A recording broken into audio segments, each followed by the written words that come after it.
अस्सलाम वालेकुम।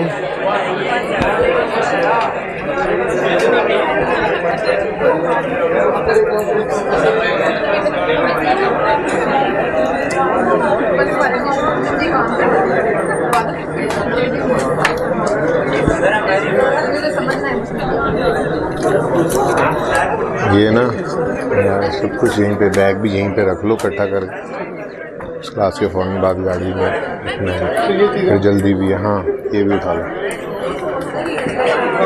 ठीक है।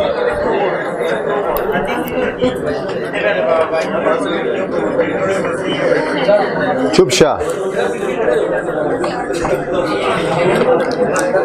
मैंने अर्ज़ किया अस्सलाम वालेकुम, किसी ने लिफ्ट ही नहीं कराई। अच्छा जी सुने सुने सुने सुने सुने क्वेश्चन ओपन कर लें टेस्ट वाला, मुझे भी एक ला दो क्वेश्चन। क्वेश्चन किया था, असल में आपकी बुक का ही क्वेश्चन था, मैंने बताया था आपको, ओवर कॉन्फिडेंट लिमिटेड, मैंने नाम बदल दिया था बस। कितने बच्चों ने अटेम्प्ट किया, घर पे हो गया था?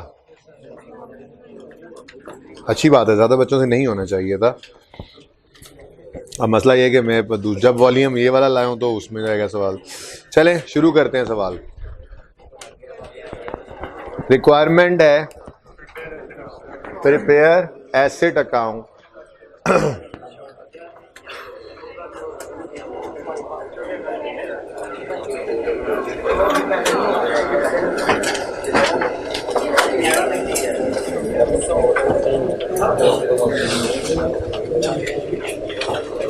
व्हीकल अकाउंट, व्हीकल एसिड या एसिड व्हीकल जो भी लिखा हुआ था, बहरहाल व्हीकल एक एसिड ही होता है।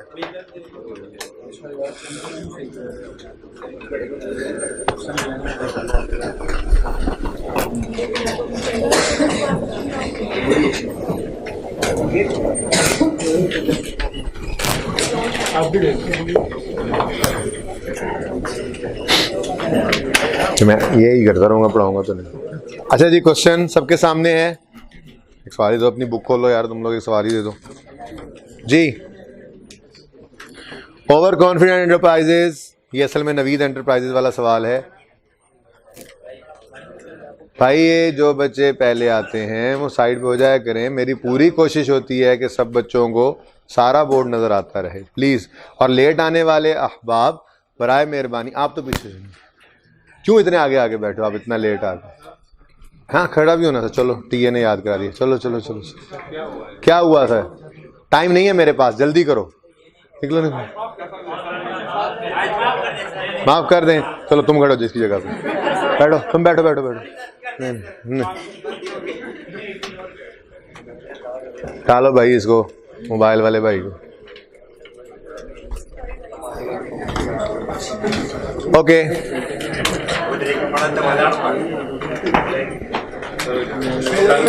Over confident enterprise commence business on 1 July 2009।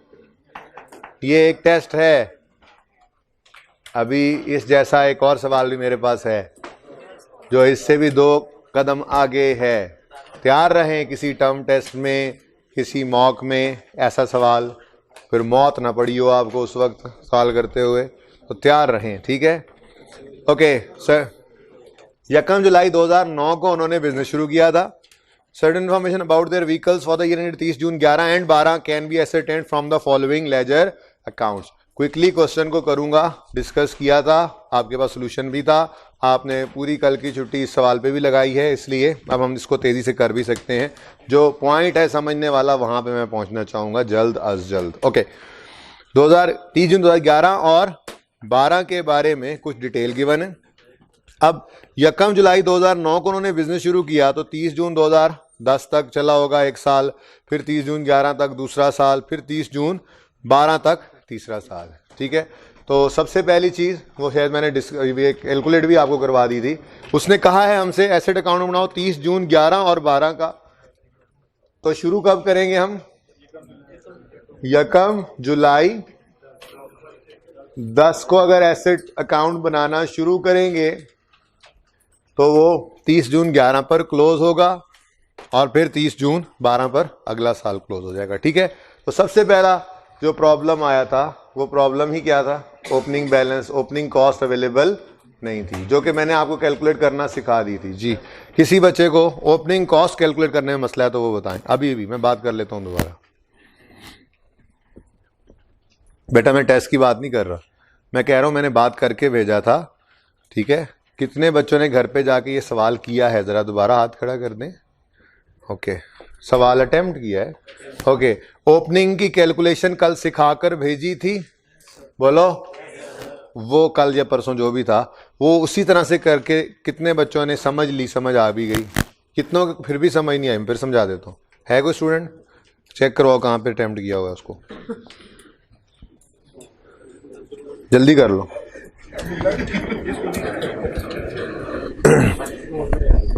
हाँ ढूंढो बैठ गए, तब तक हम अगली बात कर लें। ओके जी, नेक्स्ट एसेट अकाउंट बनाना है, जल्दी करो पुत्र। ओके जी, अच्छा तो मैंने फिर जब परसों समझाया था तब भी समझ नहीं आई। हाँ तो फिर मैंने अटेम्प्ट ही नहीं किया। ठीक है ना बेटा, अटेम्प्ट करके आना फिर सवाल पूछना। और कोई जिसने अटेम्प्ट किया और ओपनिंग समझ ना आया हो, बोलें जी। ओके, सुन लें ज़बानी अब, बाकी ताकि उसको जाकर देख लें, ज़बानी सुन लें। हमने एक कैलकुलेशन पढ़ी थी, calculation of cost if book value and date of purchase is given. यहाँ पे सिर्फ फ़र्क क्या था, बुक वैल्यू की जगह हमने रिप्लेस करके लिख लेना था accumulated depreciation. Calculation of cost if accumulated depreciation and date of purchase is given. तो हमने फिर 1 जुलाई 9 से 30 जून 10 तक 100 रुपए के एसेट को डेप्रिशिएट कर लेना था। तो हमारे पास वो परसेंटेजेस में बुक वैल्यू आ जानी थी, ठीक है, और उसकी WDV वो एक्यूमुलेटेड डेप्रिसिएशन भी आ जानी थी, ठीक है। और फिर उसी परसेंटेज को यूज़ करना था फॉर्मूला के अंदर, ठीक है। क्विकली देख लें, अब शक्लें कुछ बनी हुई हैं और भी, एक ने हिम्मत की है बस बोला। फिर देखें कैलकुलेशन ऑफ ओपनिंग कॉस्ट। ये ओपनिंग मैंने वैसे अब से लिखा है, वैसे आप इसकी हेडिंग देना चाहें तो ये कॉन्सेप्ट बनेगा, calculation of cost if accumulated depreciation and date of purchase is given.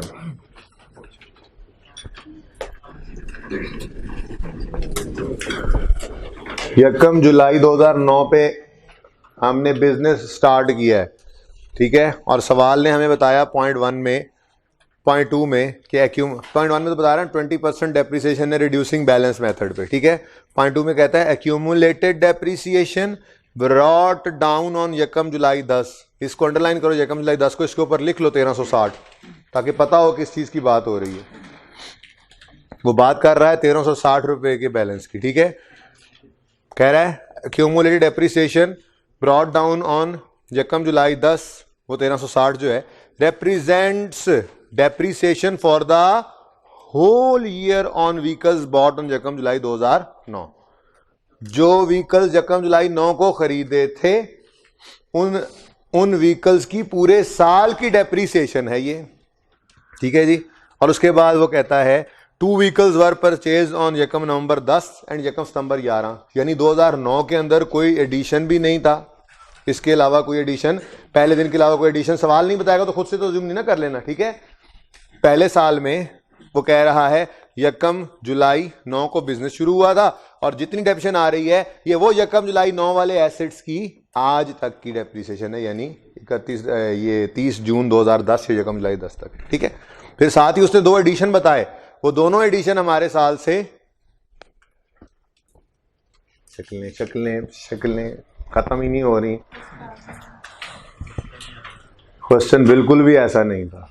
यकम जुलाई 2009 पे बिजनेस शुरू किया और 30 जून 2010, जिसको यकम जुलाई 10 भी कहते हैं, यहां पे सवाल ने हमें लाकर खड़ा किया हुआ है। और एक्यूमुलेटेड डेप्रिसिएशन दी है उसने 1360, ठीक है। ये एक्यूमुलेटेड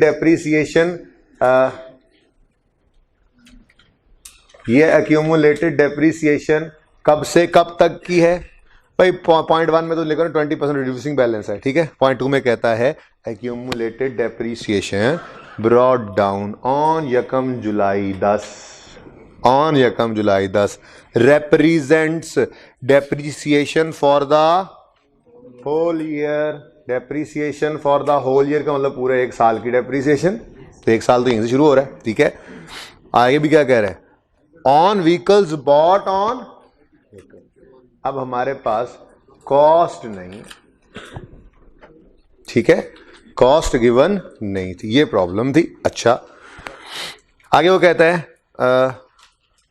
बहरहाल ये जो डेप्रीसिएशन है ना, ये डेप्रीसिएशन ये इस दिन खरीदे गए जो एसेट्स हैं उनकी सारे साल की डेप्रीसिएशन है, ये तो पता लग गया हमें, ठीक है। अच्छा अब पॉइंट नंबर 3 में हम गए तो पॉइंट 3 से हमें आइडिया मिला कि 2 एडिशंस हुए हैं इस सवाल के अंदर, इस ऑर्गेनाइजेशन, इस बिजनेस में 2 एडिशंस हुए हैं। एक बताएं, यकम नवंबर 10, वो तो यहाँ पे जुलाई अगस्त सितंबर अक्टूबर यहाँ कहीं जाके यकम नवंबर 10 में एक एडिशन हो रहा है, ठीक है। और अगला यकम सितंबर 11, ठीक है जी। तो ये जुलाई अगस्त सितंबर यहाँ कहीं यकम सितंबर 11। इसका मतलब सवाल ने 2 एडिशंस बताए हैं, दोनों ही हमारे इस साल के नहीं है, ठीक है। अगली बात, सवाल में डिस्पोजल अकाउंट गिवन था और डिस्पोजल अकाउंट में अगर आप देखें तो 2 ही डिस्पोजल नजर आ रहे थे, एक 28 फरवरी 11 को और एक 3/4/12 को। कैसे पता चला 30/4 को, कैसे पता लगा? सामने लिखी हुई डेट, और याद है आपको डिस्पोजल अकाउंट के अंदर डिस्पोजल के दिन की ही सारी डेट्स होती थी, तो देख लें सारी डेट्स उधर गिवन है, ठीक है। तो 28/2/11 का मतलब ये कहीं नवंबर भी, दिसंबर भी गुजरेगा, जनवरी यहाँ कहीं 28 फरवरी 11 पर एक डिस्पोजल हुआ, ठीक है। यहाँ पे क्या होना है जी, यहाँ पे क्या है, एडिशन। यहाँ पे क्या हुआ था, एडिशन। यहाँ पे क्या हुआ है, डिस्पोजल। वैसे ही सवाल की पिक्चर सामने बना दूं ना, ताकि फिर मसला ना हो। और दूसरा डिस्पोजल कब नजर आ रहा है, 30 यहाँ कहीं 30 अप्रैल 12। तो इसका मतलब बिल्कुल एडिशन भी है हमारे सवाल में, डिस्पोजल भी है हमारे सवाल में, लेकिन इस दिन से इस दिन के दरमियान ना कोई एडिशन है ना कोई डिस्पोजल है। ये बात ज़रा देख लें, ठीक है। ये बात इस जुमले से पता लगती थी कि accumulated depreciation brought down on यकम July 10 represents the depreciation for the whole year for assets purchased on यकम जुलाई 2009। एक बात तो ये भी थी, दूसरा सवाल में भी कहीं पे एडिशन डिस्पोजल का जिक्र था ही नहीं, ठीक है।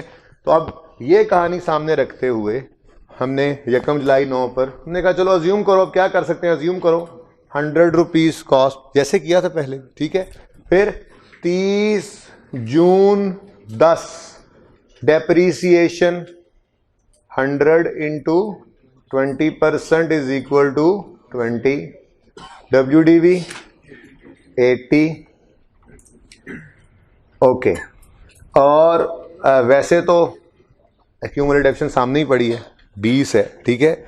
क्योंकि डेप्रीसिएशन ही 1 साल की है, पर फॉर्मूला लिखना चाहो तो लिख लो नीचे जाके 100 माइनस 80, ठीक है। Cost minus WDV is equal to accumulated depreciation, लेकिन जरूरत नहीं है, 1 साल की ही तो डेप्रीसिएशन सामने नजर आ रही है, ठीक है। अब ये है परसेंटेज उस फिगर की जो हमें सवाल ने बताई हुई है, और वो कितनी है, 1360। जो हमने सीखा था ना इनिशियली, वो ये सीखा था, हम WDV निकालते थे क्योंकि हमें WDV सवाल देता था कि WDV एट फलां डेट इज इतने, कॉस्ट नहीं है, तो हम ये WDV निकाल लेते थे अपनी परसेंटेज वाली, और हम फॉर्मूला यूज करके उस दिन की कॉस्ट निकाल लेते थे वहां से, ठीक है। लेकिन आज ये WDV गिवन नहीं थी, कॉस्ट भी गिवन नहीं थी। तब क्या था, WDV गिवन थी, ये दोनों नहीं थे, ठीक है। हमने फॉर्मूला यूज कर लिया, ठीक है। आज WDV नहीं है, लेकिन कॉस्ट अगेन मिसिंग है, तो इस फॉर्मूला को यूज कर लें। मसला क्या है इसमें, ठीक है। क्या फॉर्मूला लगेगा, वही फॉर्मूला है, गिवन अमाउंट, हमें चाहिए क्या, रिक्वायर्ड अमाउंट क्या है, देखो रिक्वायर्ड क्या है, रिक्वायर्ड अमाउंट है कॉस्ट, ऐसा ही है, ये वही फॉर्मूला लग रहा है, कॉस्ट हमें चाहिए। गिवन अमाउंट क्या है, इधर देखो, आज गिवन अमाउंट उस दिन क्या थी, WDV, आज ये क्या है, एक्यूमुलेटेड डेप्रिसिएशन। कोई मसला नहीं, फॉर्मूला ही हमारा ऐसा है, ठीक है, फॉर्मूला के अंदर तो सिर्फ फिगर्स ही चेंज करनी होती हैं। तो given amount over given amount percentage into required amount percentage, ठीक है। तो कॉस्ट निकालने चले थे, गिवन आज WDV नहीं, एक्यूमुलेटेड डेप्रिसिएशन थी, कुछ नहीं होता, अब परसेंटेज एक्यूमुलेटेड डेप्रिसिएशन की ही लगाना, 80 मत लिखना, ऊपर 80 नहीं पड़ा हुआ ना, ऊपर आज पड़ा ही 20 है, ठीक है। तो ये अगर 20 है तो इसका 100 कितना होगा जी, 6800, थाउजेंड्स में क्वेश्चन कर रहा हूं सॉल्व। तो ऑल फिगर्स इन थाउजेंड, ठीक है जी। तो इसको वर्किंग वन का नाम दे लें 6800, ठीक है जी, ओके। बहरहाल ये काम हो जाना चाहिए था सबसे, ठीक है जी। अब आगे बढ़ते हैं। अच्छा, ये भी पता लग गया आपको 2 साल कौन कौन से हमारे, और ये भी पता लग गया कि इस पिछले साल में तो कोई एडिशन नहीं था, हमारे इस साल के अंदर एडिशन है। किस दिन, किस दिन, यकम नवंबर 10, यकम नवंबर 10। और इसी साल में एक डिस्पोजल भी नजर आ गया, टाइमलाइन अब बन गई, अब वहां पे टाइम जाया कर लिया, यहां पे बच जाएगा। किस दिन, 28 फरवरी,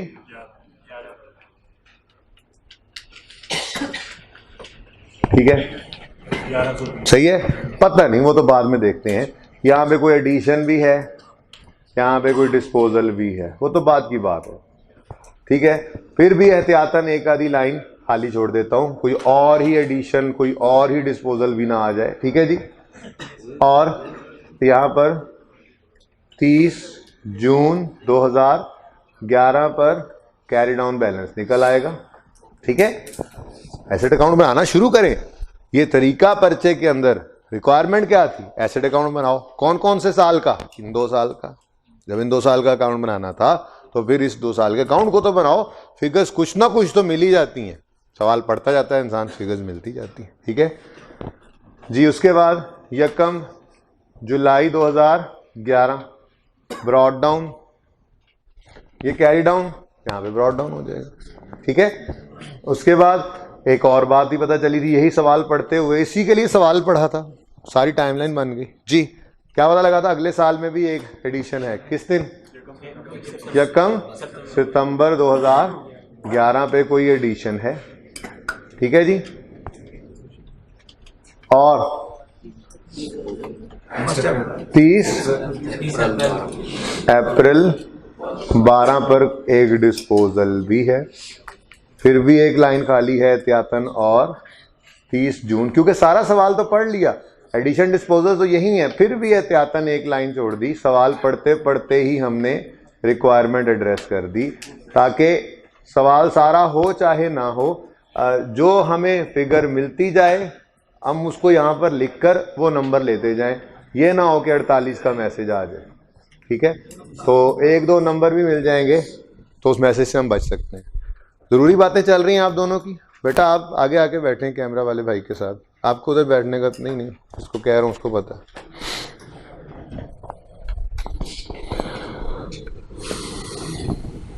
ओके, आप पिछली क्लास में भी गायब थे, ठीक है जी। ये अकाउंट बनना है। अब इसमें एक फिगर हमें मिल गई है, ये 2 से 3 नंबर इसके ऊपर थे, ठीक है जी। चलें आगे बढ़ते हैं। अब एडिशन की कॉस्ट कहीं नहीं गिवन, सारा सवाल पढ़ चुके हैं हम। फिलहाल तो पॉइंट 3 रह गया था, उसमें सिर्फ डेट गिवन थी, वो डेट मैंने लिख दी है यहाँ पर, कॉस्ट यहाँ तो गिवन नहीं है, ठीक है। ऊपर जाकर देखो, अक्यूमुलेटेड एडिशन का एक अकाउंट है और एक डिस्पोजल का अकाउंट है।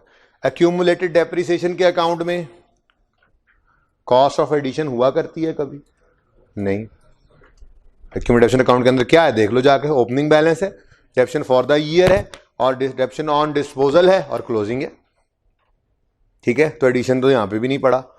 आगे डिस्पोजल के अकाउंट में आ गए, उसने डिस्पोजल अकाउंट दिया हुआ था, उसके अंदर हाँ उसके अंदर कॉस्ट आ रही है डिस्पोजल की, एसेट अकाउंट में से कॉस्ट निकल कर आई, एक्यूमुलेशन अकाउंट में से एक्यूमुलेशन निकल कर आई, कैश आया और गेन लॉस की फिगर आ गई। ठीक है, तो ये काम की चीज थी। डिस्पोजल की कॉस्ट शुक्र है हमें पता थी, डेट भी पता थी, कॉस्ट भी पता थी। जरा डिस्पोजल के अकाउंट को देखो, डिस्पोजल व्हीकल डिस्पोजल अकाउंट जी, एसेट अकाउंट क्रेडिट हुआ होगा 1420 से, तो डिस्पोजल अकाउंट में 1 जुलाई, ओ कॉस्ट के साथ डेट ऑफ परचेज भी दी हुई है। इतना आसान सवाल था। ठीक है, एटलीस्ट डिस्पोजल के साथ तो ये सब कुछ कर सकते थे, कॉस्ट लिख सकते थे, इसकी डेप्रिसिएशन निकाल के कोई ना कोई तो इसकी भी आपने कैलकुलेशन की ही होगी। तो कोशिश करने वाले पास होते हैं, इसके सवाल देख के छोड़ देने वाले तो कभी भी पास नहीं होते। ठीक है, वो फिर ट्राई ट्राई ट्राई अगेन करते रहते हैं, हजारों साल रोते हैं, फिर चमन में दीदा और फायदा होता है। ठीक है, ओके, तो एक्यूमुलेटेड डेप्रिसिएशन अकाउंट डेबिट हुआ होगा तभी ये डिस्पोजल अकाउंट क्रेडिट हुआ होगा क्या, ऊपर अकाउंट पड़ा है, जाके देखो एक्यूमुलेशन अकाउंट 28 फरवरी 11 पे 435 467 से हो रहा है डेबिट, बोलो वही यहां पर क्रेडिट भी हो रहा है, सही है, हो रहा है ना। चले ठीक है, तो इसका मतलब हमें ये 28/2/11 पर डिस्पोज होने वाले एसेट की कॉस्ट मिल गई है, शुक्र है। स्टेप 1 में जो लिखते थे, we will credit the asset account with cost of asset dispose of. चलो शुक्र है, एक काम की चीज तो मिली, सही है। अब हमने एक्यूमुलेशन को क्या करना है इसकी, ठीक है, हम तो अपनी वर्किंग कर लेंगे। क्यों करेंगे वर्किंग जी, चलो अच्छा अभी नहीं करते वर्किंग, चलो अभी नहीं करते वर्किंग, जरूरत पड़ने पर वर्किंग भी कर लेंगे। ठीक है, चलें आगे बढ़ते हैं। उसके बाद अब आगे आए आप, एडिशन की कॉस्ट तो ही क्लोजिंग होगी। अब आप परेशान हैं, आपको व्हीकल डिस्पोजल अकाउंट नजर आ रहा है, इसमें जो कॉस्ट थी वो आपने लिख ली, इसकी एक्यूमुलेशन वो इस अकाउंट में आती नहीं, एक्यूमुलेशन अकाउंट में नजर आ रही है, इसका कैश नजर आ रहा है, gain loss profit and loss में जाता है, तो ये अकाउंट तो हमारी तरफ से फारिग हो गया फिलहाल, सिवाय इस एक 1 जुलाई 9 वाली डेट। ये जो डेट आ रही है 1 जुलाई 9, भाई यही को काम की चीज शायद आगे जाकर हो जाए, वरना तो डिस्पोजल का अकाउंट गया, उसमें से सिर्फ 1420 निकला और 28 फरवरी निकला, बस यही काम की दो चीजें निकली हैं। ठीक है, आप क्या करें, डेप्रिसिएशन एक्सपेंस की तरफ आए, एक्यूमुलेशन के अकाउंट की तरफ आए, ओपनिंग जहां यूज होना था कर लिया, फॉर द ईयर एक्सपेंस है, डिस्पोजल के अकाउंट में फेंकी गई डेप्रिसिएशन है, और क्लोजिंग है। अब डिस्पोजल वाली तो हम डेप्रिसिएशन देख ही आए, डिस्पोजल की डेप्रिसिएशन से एडिशन का कोई ताल्लुक वास्ता है नहीं है। ठीक है, ओपनिंग से एडिशन का कोई वास्ता है नहीं है, तो एक ही फिगर बचती है जिसमें कहीं एडिशन का जिक्र भी आता है, वो क्या है, depreciation expense for the year. तो फिर हम depreciation expense for the year की वर्किंग कर लेते हैं यहां पर, depreciation expense for the year ended 30 June 2011।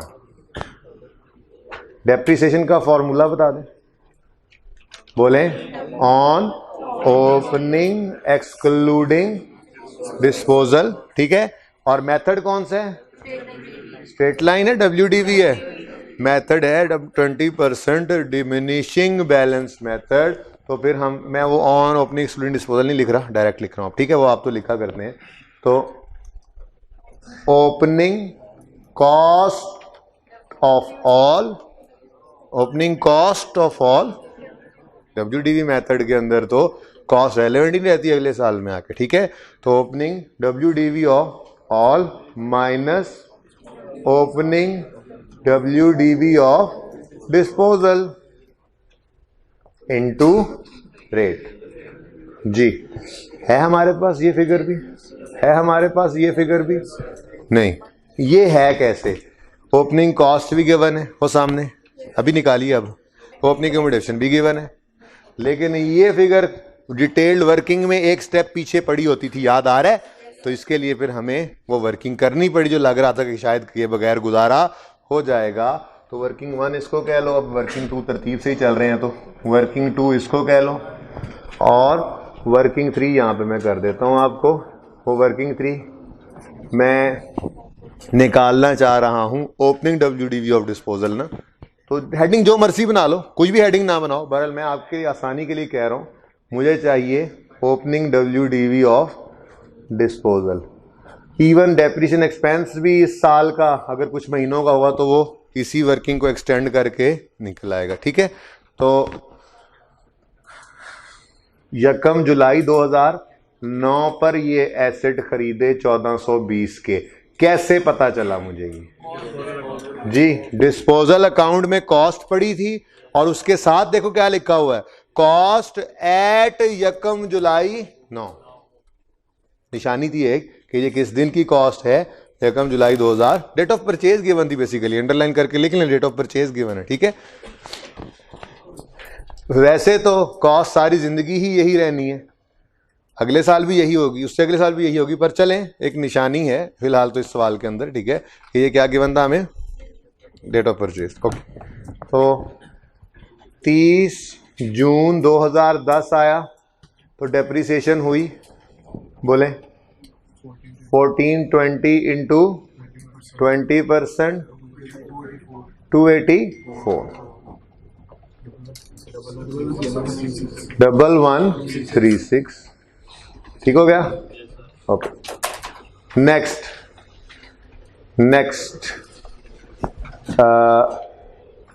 30 June 11 इसकी जिंदगी में आया, किस दिन बिक गया, 28 फरवरी 2011 पर।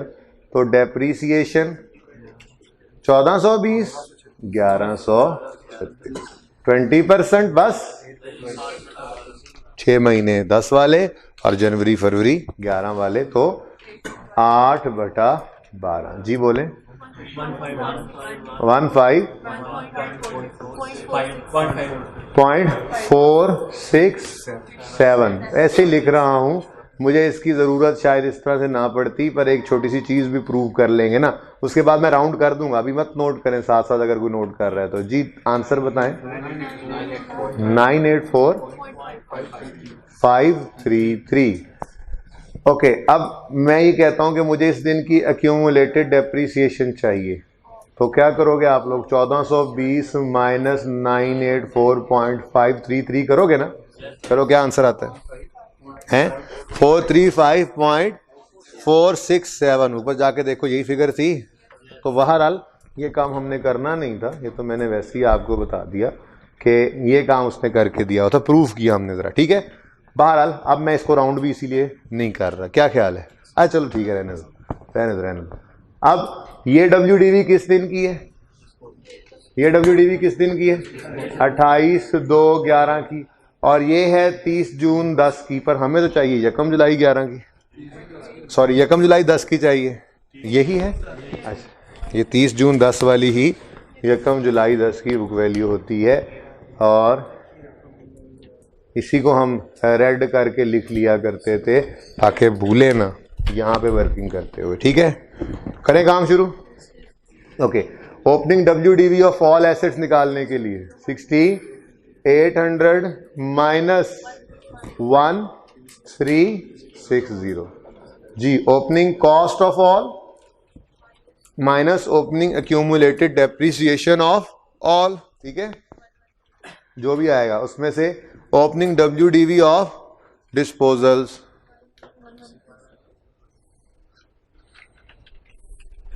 ओपनिंग WDV ऑफ डिस्पोजल कितना है जी, 1136। ठीक है जी, तो ये opening WDV of all minus opening WDV of disposals into rate. जी बता दें 20%, 860.8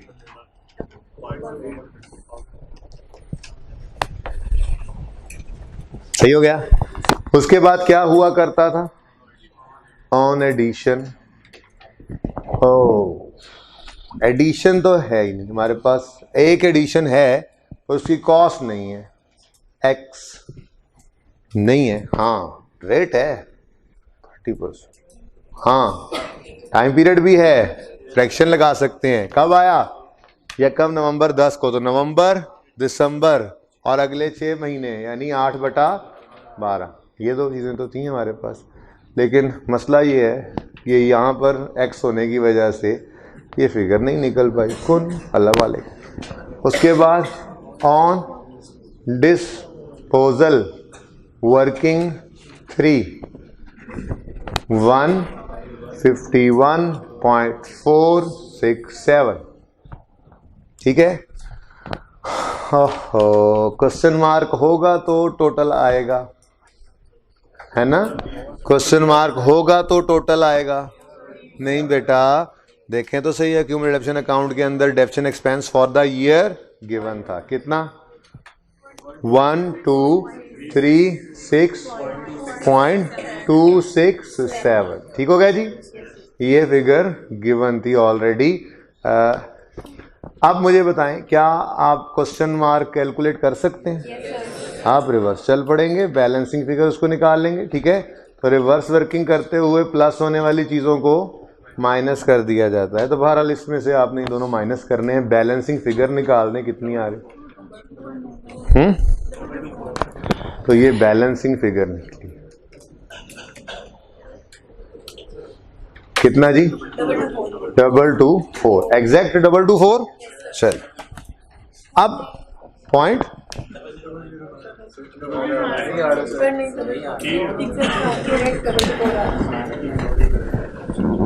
ओके, सुने अब, सुने इधर। ठीक है, हमारे पास फिगर तो कैलकुलेट नहीं हुई, लेकिन एक इक्वेशन की शक्ल बन गई है। देखें, ये x इंटू 20% इंटू 8/12 इक्वेशन ही है ना, इज इक्वल टू 224। भाई इक्वेशन नहीं है? और मैथ तो पढ़ के आए हो ना, क्यों में पढ़ी हुई है ना? अच्छा, शुक्र है पढ़ी हुई है, लगता तो नहीं है वैसे। तो ये देखिए, x into 20% into 8/12 is equal to 224। अब इस इक्वेशन को x के लिए सॉल्व कर लें। ठीक है, डायरेक्ट कर लें या चलें, अब इसके भी स्टेप्स बताऊं। इस x को यहीं रहने दो, ये 224 था, ये 8/12 यहाँ पे आके 12/8 हो गया। अच्छा जी, ओके। और ये 20% यहाँ पर मल्टीप्लाई हो रहा था, यहाँ पे जाकर डिवाइड कर दो। बोलो जी, 1600 कितना? ये सही किया है मैंने? अच्छा, 1600 इज द कॉस्ट, क्योंकि मैंने अज्यूम क्या किया था? एक्स कॉस्ट को। ठीक है,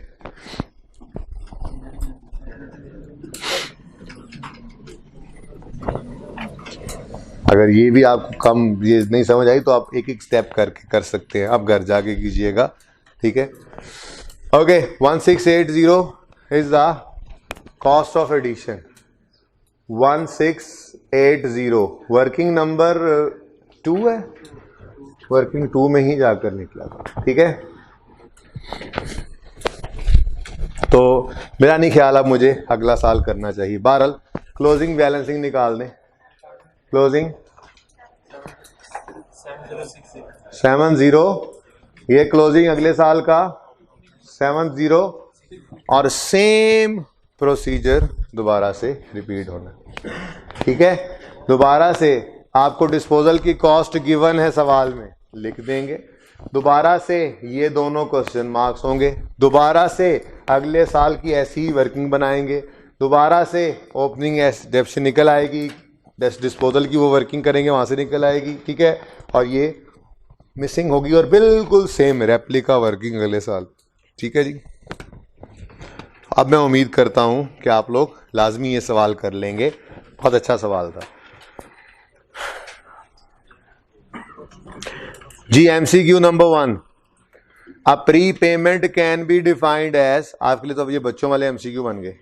अ prepayment can be defined as payments for expenses for that are not yet incurred.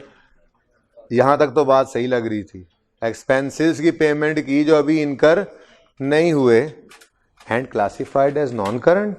लो जी, शक पड़ गया कि नॉर्मल तो ये बात नहीं थी। सर ने कहा था नॉर्मली तो ये नहीं, हाँ अब नॉर्मली कभी कभी हो भी जाया करेगा, बहरहाल नॉर्मल नहीं है ये। वो अब नॉर्मल केसेस भी देख लेंगे आगे जाके final account. Expenses incurred, expense इनकर हो चुका है, बट येट नॉट पेड, यहीं पे गलत हो गया, वो तो प्री पेमेंट है ही नहीं। एक्सपेंस इनकर हो चुका है, अभी पेमेंट नहीं हुई, तो ये तो पेएबल होता था, ये तो प्री पेमेंट वाली बात ही नहीं, ये तो क्या था, पेएबल था। बहरहाल साइड पे करो इसको, गलत हो गया।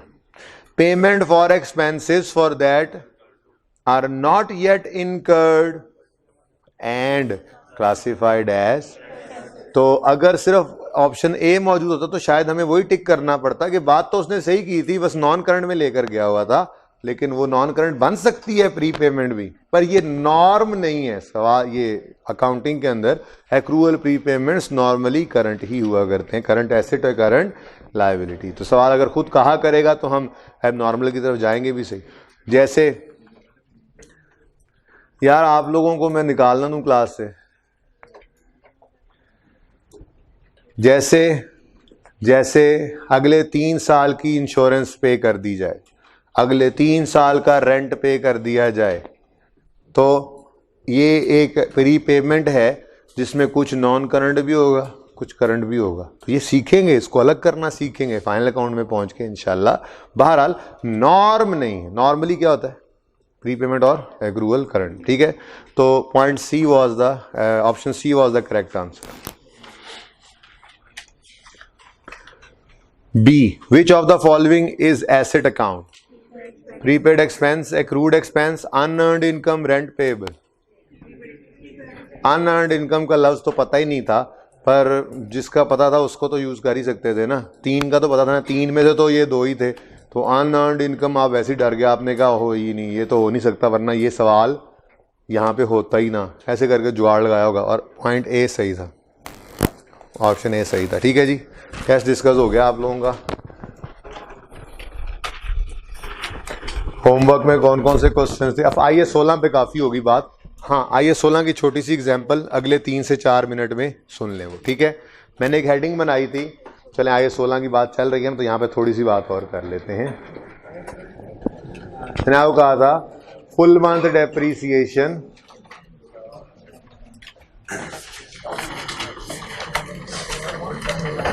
is charged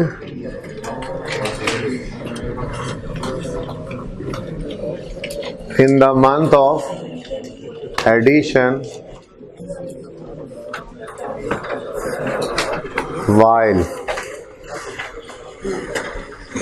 no depreciation is charged। यहाँ पर क्या है जी, फुल मंथ, और यहाँ पर no depreciation is charged in the month of disposal। यार ये उठा दो, इसको उठा दो भाई, इसको उठा दो यार, ये पता है जिसको मैं कह रहा हूं। हाँ उठ जाओ, तुम्हें ही बहुत तकलीफ हो रही है आज। पीछे चले जाओ ना जरा दरवाजे के पास, अमजद से भी उस तरफ खड़े होना, और साथ इन दोनों में से ग्लासेस वाले या कैप वाले किसको साथ भेजूं उधर? अमजद आप बैठो बेटा, इसको उस तरफ कर दो दरवाजे की तरफ, ताकि इसके बाद दरवाजे से बाहर ही भेजें इसको। हाँ जी, और आप दो में से किसको ज़्यादा तकलीफ थी? बता दो, कुछ नहीं कहूँ। दोनों को नहीं तकलीफ थी? बताओ, वरना दोनों वापस उधर चले जाओगे। बता दो, मैं किसी को भी नहीं सजा दूँ। चुप तो करा रहे थे, पर वो बोल किसके साथ रहा था?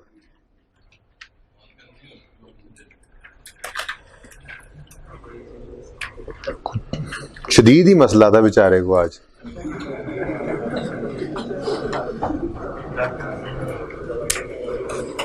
दवाई नहीं लेके आया, ये टाइम हो गया दवाई का, दवाई का टाइम हो गया। लेके आया करो दवाई हमारी क्लास में। ओके, सुने जी, छोटी सी एग्जांपल बनाते हैं। अज्यूम करें year and is, assume year and is 31 दिसंबर 2015, ऐसे ही मैंने एक ईयर एंड अज्यूम किया। अब मैं आपको एडिशन की बात कर रहा हूँ कि एग्जाम्पल से समझाने लगा हूँ। 2 मिनट की एग्जाम्पल है, बुक में भी मौजूद है अगर किसी ने किताब पढ़ने की ज़हमत की होती तो, ठीक है। डाटा डिफरेंट, ये फिगर्स डिफरेंट हो सकती हैं, डेट्स डिफरेंट हो सकती हैं, वैसे कॉन्सेप्ट यही है। Date of addition, date of purchase. Date of purchase है जी एसिड की 1 मार्च 2015। आपको बाकी सब कुछ तो पता है, मुझे सिर्फ ये बता दें फ्रैक्शन आप क्या लगाया करते थे एडिशन के केस में। आप कहते थे जी कॉस्ट इंटू रेट इंटू कितने महीने का फ्रैक्शन लगाएंगे यहाँ पे 10/12, यही करते थे। अच्छा, अगर यही एसिड 12 मार्च को खरीदें तो 12 दिन काफी सारे होते हैं। उसूल है ना एक हमारा, full month depreciation in the month of addition. Match कर लेंगे, डिस्पोजल वाले महीने में बिल्कुल रखेंगे ही नहीं। आप कहोगे जी दिनों का मसला आ जाएगा, दिनों का फर्क पड़ जाएगा। यहाँ पर अगर मिसाल के तौर पे 15 को हमने 12 को हमने खरीदा और हमने यकम से डेप्रिसिएशन कर ली, तो वहाँ पे हमने शायद जो है वो 17 को बेचा हो, शायद 2-4 दिनों का। भाई डेप्रिसिएशन तो वैसे ही एक एस्टीमेट है, तो एस्टीमेट में 2-4 दिन प्लस माइनस होंगे, खुद को मुसीबत से निकालो, प्लस माइनस हो जाए तो कुछ भी नहीं होता। तो अकाउंटेंट्स क्या कहते हैं, एक उसूल पुराना कॉन्सेप्ट भी है जो सवाल में आ जाए तो अभी भी अप्लाई करते हैं। टैक्स वाले अभी भी यही अप्लाई करते हैं। आप FAR 1 और टैक्स आगे जाकर पढ़ेंगे जब अगले कम्बिनेशन में। तो टैक्स वाले अभी भी ईयर बेस पे चलते हैं। वो तो कहते हैं ईयर एडिशन वाले ईयर में सारा साल ही डेप्रिसिएशन कर दो, डिस्पोजल वाला पूरा साल ही ना लो। लेकिन ये अकाउंटिंग के हिसाब से ये ऑब्सोलीट कॉन्सेप्ट है। अकाउंटेंट साइंस की बात अब कर लेते हैं कि फुल मंथ एडिशन में no depreciation in month of disposal. और ये 99% क्वेश्चन में आपको लिखा हुआ नजर आएगा। जिसे 1% में नहीं आएगा खामोश होगा, यही करेंगे। हाँ, अगर सवाल में वो लिख दे full year depreciation in the year of addition and no depreciation in the year of disposal, तो सवाल के गले पड़ जाओगे। सवाल तो कभी भी नहीं, सवाल तो मैंने कई बार कहा, सवाल तो माई बाप होता है, सवाल को नहीं छेड़ सकते हम। अगर वो कह रहा है ईयरली बेसिस पे तो वो अलग बात है। ये तो मैं तब के लिए भी तैयार कर रहा हूं आपको कि वो खामोश हो जाए सवाल। तो हमारे लिए नॉर्म क्या है, मंथली बेसिस, ठीक है। ओके जी, 12 मार्च फ्रैक्शन वही रहेगा। चलो अब तो बता दो 30 मार्च, 30 मार खान नहीं 30 मार्च। अब तो बताओ, अब तो हाफ से भी ऊपर चला गया, हाफ से भी ऊपर चला गया। Full month depreciation in the month of addition, full month. अब बोलो, अब बोलो। देखें, आप लोगों को मैंने सिखाया हुआ है 31 मार्च का मतलब अकाउंटिंग में यकम, तो ये वाहिद एक्सेप्शन ही है। जब आखिरी दिन आ जाए तो फिर अकाउंटेंट्स कहते हैं चलो अब इसको यकम अप्रैल ही तस्वर कर लो, तो क्या कह देंगे इसको 9/12, क्योंकि मैं ये कह रहा हूं कि 31 मार्च का मतलब यकम अप्रैल भी होता है, ठीक है ना। तो इसलिए ये मैंने इस तरह से लिख दिया 9/12। आपने ये ब्रैकेट नहीं लिखनी, ठीक है, आपको समझाने के लिए लिखा। डन, करें नोट।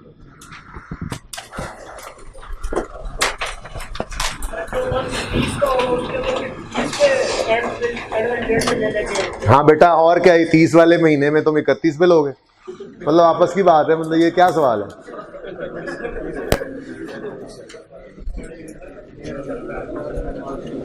और भाई मैं खुद कर लूंगा मजाक अपने बच्चों से, ये तुम भी खड़े हो जाओ, तुम्हें भी काफी देर से तकलीफ थी, जो साथ ही बैठा हुआ था उसके पहले से सरात भी आ गए, खड़े हो जाओ। हाँ, मैं इतनी मासूम शक्ल ना बनाओ, पता है तुम्हें, दरमियान में स्पीकर के नीचे खड़े हो, मेरी आवाज सही सही गूंजे तुम्हारे। आप बीमार हो तो जाके देखो वहां पे एक मोबाइल शोबाइल ऐसे साथ वाले, इसको भी छेड़ो, ये भी जा रहा है पीछे तुम्हारे, ये जो इस समसाय से बातें कर रहे थे ना। फिलहाल तो आप जाओ ना। हाँ,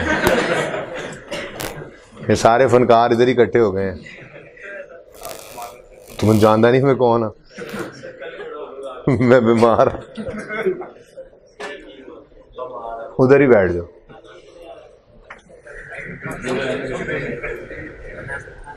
और तुम्हें क्या लगता है मुझे हफ्ते बाद भी याद आया तो मैं इंशाल्लाह सजा दूंगा, ठीक है, इंशाल्लाह। ओके, नोट हो गया होगा, नहीं हुआ तो दोबारा ये वाला देखकर फिर नोट कर लीजिएगा। अज्यूम ईयर एंड, एक और एग्जांपल लेते हैं। ईयर एंड इज 31 दिसंबर 2018। बेटा खड़े हो जाओ यार, अगर क्लास में बैठना है तो, नहीं तो जाओ, बीमार हो तो चले जाओ क्लास से, बाहर जाके रेस्ट करो, जाओ जाओ जाओ जाओ, चलो चलो चलो, हाँ बस ठीक है, खड़े रहो। हाँ ठीक है, उसकी भी बारी आएगी, अपनी बारी पे अपनी खैर मनाओ जी। ईयर एंड ऐसे ही। अब डिस्पोजल की बात करनी है तो डेट ऑफ डिस्पोजल में लिख रहा हूं। अब आप जैसे फ्रैक्शन लगाया करते हैं वही फ्रैक्शंस दोबारा लगवाने हैं, फ्रैक्शंस जी। 30 सितंबर को नहीं करते, क्यों करते हैं? मैंने 1 सितंबर 18 पर एसिड बेच दी है। No depreciation charge in the month of disposal. सितंबर को तो नहीं लेंगे ना, सितंबर को तो नहीं लेंगे, वो बोलो, मानते हो? चलो, तो कितना फ्रैक्शन लगाओगे? 8/12। चलो अब कहाँ जाओगे? 14 सितंबर 2018। क्यों? अब तो 14 दिन आ गए सितंबर के। आते हुए भी तो फुल मंथ ले लिया था, इसी तरह से जाते हुए फुल मंथ ही नहीं डेप्रीशिएट करेंगे, तो वही 31 अगस्त तक, ठीक है जी। उसके बाद 29 सितंबर, 30 वाला महीना आ रहा है भाई, ठीक है। 29 सितंबर 2018 जी, वही 8/12, 28 लिखा और 29 बोला, ओके। और 30 सितंबर 18 इज द ओनली एक्सेप्शन, क्योंकि अकाउंटिंग में 30 सितंबर पे जब कोई चीज आए तो हम उसको कह देते हैं 1 अक्टूबर का, यही मतलब है। तो फिर सितंबर का मंथ ले लीजिए, अक्टूबर से नहीं लेंगे, ठीक है। तो इसीलिए 30 सितंबर पे जब भी एसिड बिकता था हम 9/12 कह रहे होते थे, ठीक है। तो ये एग्जाम्पल नोट कर लें। अब से ऑनवर्ड्स जरूरी नहीं है कि सवाल में एडिशन साल के पहले दिन हुआ करेगा और डिस्पोजल साल के महीने के आखिरी दिन हुआ करेगा, एडिशन महीने के पहले दिन हुआ करेगा, ऐसा ज़रूरी नहीं है अब, ठीक है।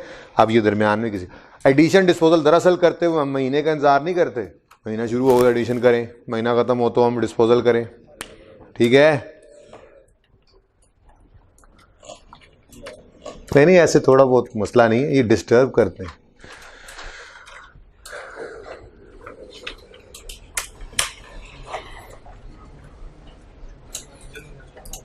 सच्ची मुझे भी मारो, फ्रॉड नहीं लगा रहे उसका, देखो साथ साथ फ्रॉड लगाओगे, रिक्शा ही चलाओगे हैं। अच्छा, वहीं पे बैठना, लेकिन उसको उसकी बातों में अब ना आना। नहीं यार नहीं, उससे तो मेरी आवाज़ कोई नहीं, सॉरी, आना जाना नहीं है, यू नो।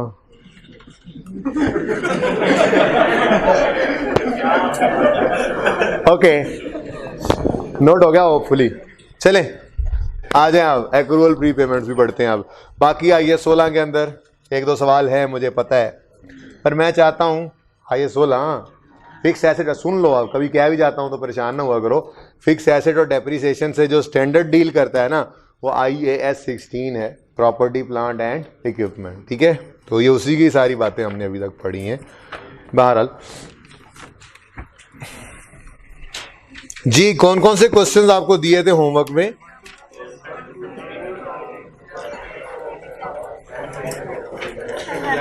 प्रैक्टिस सेट कौन सा?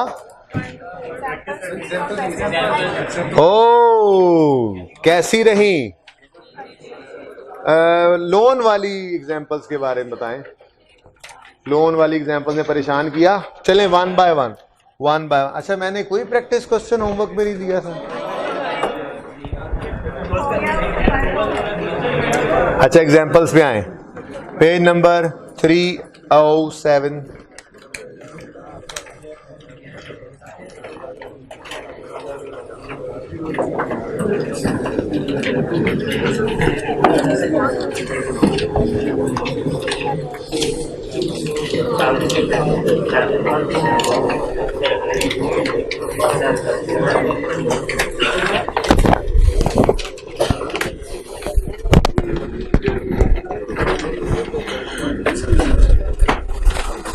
हाँ आप तो बैठ जाएं, आप तो ठीक हैं, आप तो बैठ जाएं।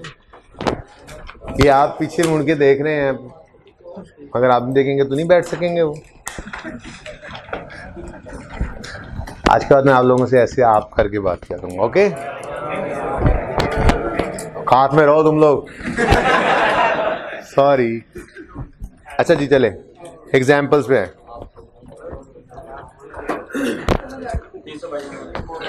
एग्जाम्पल 1, किसी बच्चे को कोई मसला आया हो, बहुत बेसिक सी एग्जाम्पल थी। एग्जाम्पल 2, एग्जाम्पल 3, एग्जाम्पल 4, लेकिन मैं इसको डिस्कस करना चाहूंगा क्योंकि ये बहुत इंपॉर्टेंट सिनेरियो है लोन का और उसके इंटरेस्ट का, और ये समझ में आना ज़रूरी है। फाइनल अकाउंट की बड़ी बड़ी अहम एडजस्टमेंट्स बहरहाल इसी के साथ जुड़ी होती हैं। क्या देते हो भाई?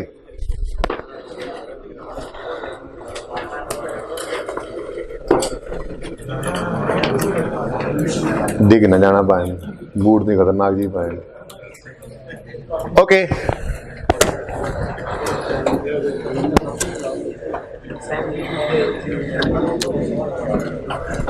मैंने आपको 4 स्टेप्स लिखवाए थे एक्रूअल के क्वेश्चंस करने के। 4 स्टेप्स लिखवाए थे। स्टेप 1 हम ओपनिंग लिखेंगे, स्टेप 2 कैश रिकॉर्ड करेंगे, स्टेप 3 क्लोजिंग कैलकुलेट करेंगे, step 4 balancing figure will be, profit and loss में जो एक्सपेंस की फिगर जाती है वो अभी तक जितना हमने एक्रूअल प्रीपेमेंट्स को पढ़ा हम वो बैलेंसिंग फिगर ही लेकर जा रहे थे, ठीक है? कभी कभार ऐसा भी होता है कि सवाल में डाटा इस हिसाब से दिया ही नहीं होता, ठीक है, कि हम स्टेप्स की रूटीन चला सकें, पर ये 4 स्टेप्स हैं, रीअरेंज किया जा सकता है।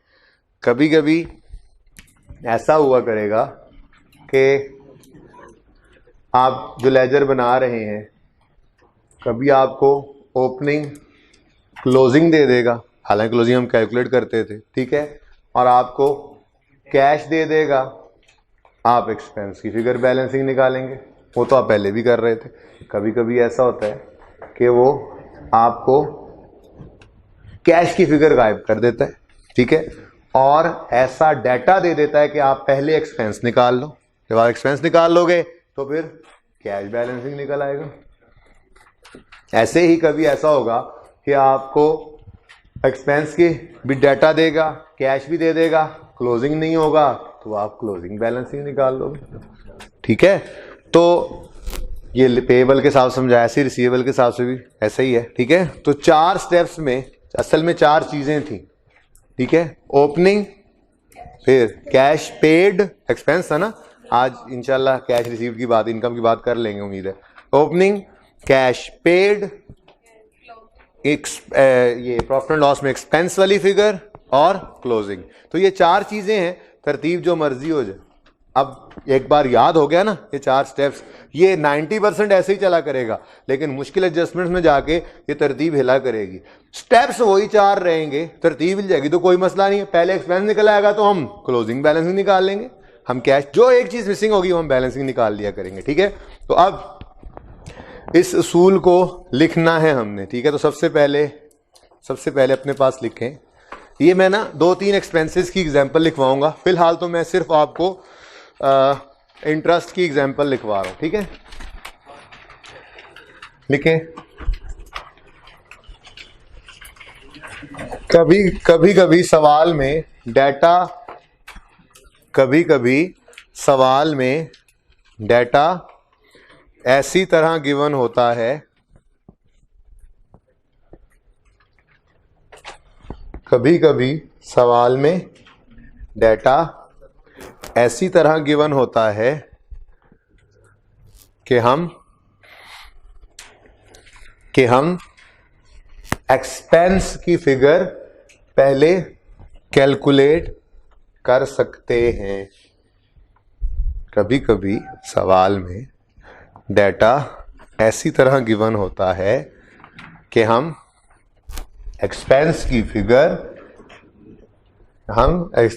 फिगर पहले कैलकुलेट कर सकते हैं। मसलन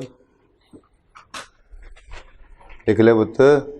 अच्छा, मसलन अब आगे मैं आपको रेंट और इंटरेस्ट एक्सपेंस के बारे में बताता हूँ।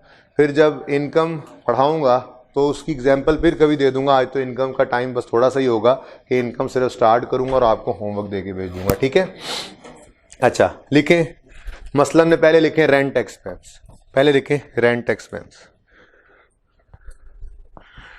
अब रेंट एक्सपेंस हेडिंग बन गई। अब हेडिंग नीचे लाइन लगा दें, रेंट एक्सपेंस नीचे लाइन लगा दें। अब मैं आपको वो चंद चीजें बताऊंगा, एक दो चीजें जो गिवन होंगी तो हम एक्सपेंस पहले निकाल सकते हैं। तो लिखें, अगर रेंटल की अमाउंट, ब्रैकेट में लिख लेना ना, monthly, quarterly, semi annually, annually, जो मर्जी, ठीक है। अगर रेंटल की अमाउंट यानी किराया की अमाउंट, किराया है कितना, ठीक है, ये पता हो तो हम एक्सपेंस पहले निकाल सकते हैं ना। और भाई कोई मुझे कहे कि 100 रुपये पर मंथ किराया है तो हम एक्सपेंस पहले निकाल सकते हैं?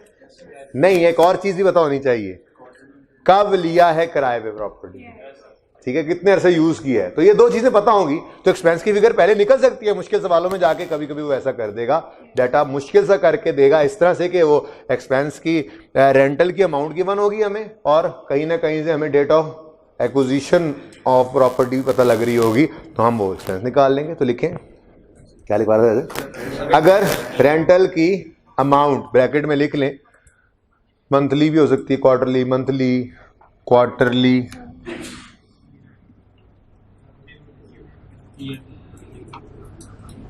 हाँ बस एनुअली लिख लो बस, ठीक है। सेमी एनुअली भी होता है, अब ये ना कहना वो काफ़ी लंबी लिस्ट हो जाएगी ऐसे, ठीक है जी। अगर रेंटल की अमाउंट गिवन हो और date of acquiring property given हो, अगर रेंटल की अमाउंट गिवन हो, दूसरी चीज डेट ऑफ एक्वायरिंग प्रॉपर्टी, जब हमने मकान दुकान किराए पे लिए, date of acquiring property on rent, rental की अमाउंट गिवन हो और date of acquiring property given हो, तो हम रेंट एक्सपेंस की फिगर पहले निकाल सकते हैं। अभी ये बातें आसान लग रही हैं, आगे जाके बहुत काम आएंगी, ठीक है, इसलिए तो हम रेंट एक्सपेंस की फिगर पहले निकाल सकते हैं।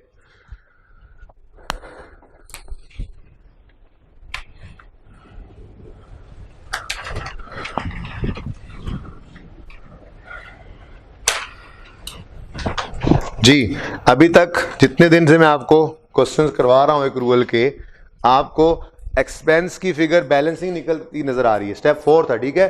तो कब ऐसी सूरत हाल होगी कि हम एक्सपेंस पहले निकाल सकेंगे?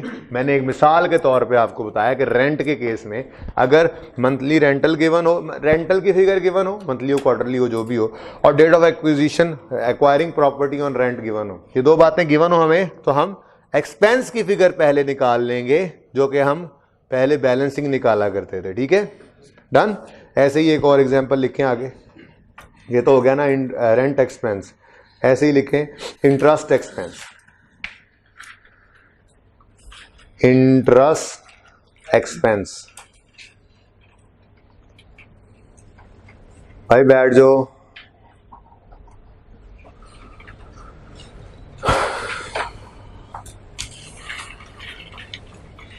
जितनी तेजी से आया मुझे लगता है फिर उसने बोलना है, वो कहता है अभी थोड़ी देर, आज टाइम कम है, फिर कभी एक वाकया सुनाऊंगा तो तो वो इस तरह से बात वैसे थोड़ी सी बता रहा हूँ कि वो एक आलिम के बारे में आता है, उनको पुलिस पकड़ के ले गई, तो कुछ अरसे बाद जब वो उनको छोड़ा गया तो जब वो आके बैठे तो उन्होंने कहा तो हाँ तो मैं कह रहा था, वो जहाँ से बात खत्म होती। तो ये ना ये भी वही करने, जैसे तेजी से आया ना, मुझे ऐसा लगा था कहेगा तो हाँ वो मैं कह रहा था, ठीक है। तो सुने आगे लिखें फिर सही, इंटरेस्ट एक्सपेंस जी लिखे। इंटरेस्ट एक्सपेंस के केस में भाई वहाँ पे भी ऐसे ही होना है, ओपनिंग कैश गिवन होना है, ट्रायल में अगर तो वो पेड की फिगर होगी, क्लोजिंग हम निकालेंगे और बैलेंसिंग एक्सपेंस। लेकिन एक्सपेंस की फिगर कैसे निकल सकती है पहले आप खुद बता दो। लोन की प्रिंसिपल अमाउंट, प्रिंसिपल किसे कहते हैं? प्रिंसिपल किसे कहते हैं? जो असल लोन था, सूद तो उसके अलावा होता है, ठीक है। तो प्रिंसिपल, लोन की प्रिंसिपल अमाउंट, इंटरेस्ट रेट और डेट गिवन हो, डेट मतलब जिस दिन लोन लिया, तो एक्सपेंस, इंटरेस्ट एक्सपेंस की फिगर पहले निकल सकती है, ठीक है। तो लिखें अगर लोन की प्रिंसिपल अमाउंट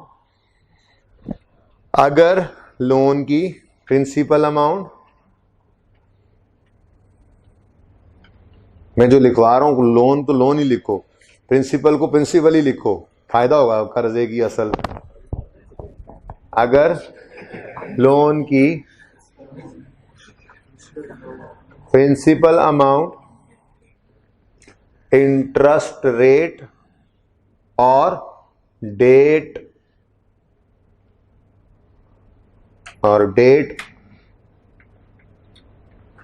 मतलब डेट ऑफ टेकिंग लोन, लेकिन इतनी लंबी बात ना लिखो, बस डेट लिख दो, पता लग जाएगा किसकी बात हो रही है, जिस दिन लोन आया था, ठीक है।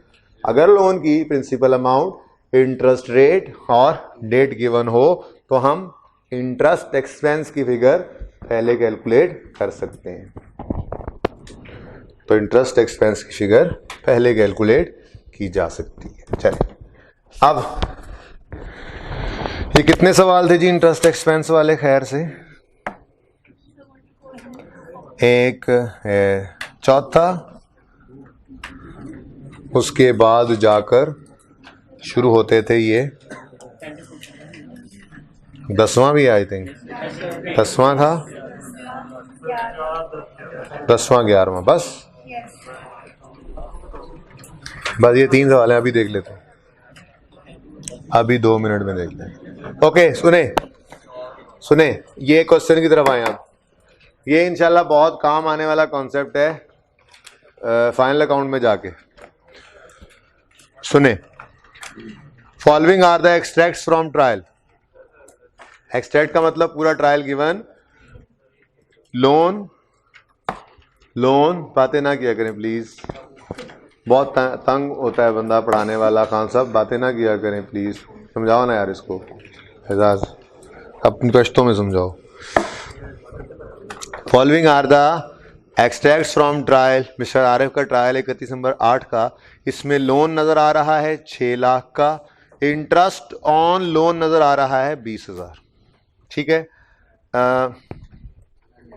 ये 20,000 को इनसर्कल करो, मसला ये 20,000 का है। मैंने आपको कहा था कि इसमें हमेशा पेड की, इसमें ट्रायल में हमेशा पेड की फिगर पड़ी होती है, ठीक है। तो अच्छा ये तो पेड हो गया। अब आगे रिक्वायरमेंट डाल दी उसने, बस इतना सा डाटा है और रिक्वायरमेंट डाल दी, ठीक है। क्वेश्चन नंबर कौन सा है? एग्जाम्पल कौन सी है? 4।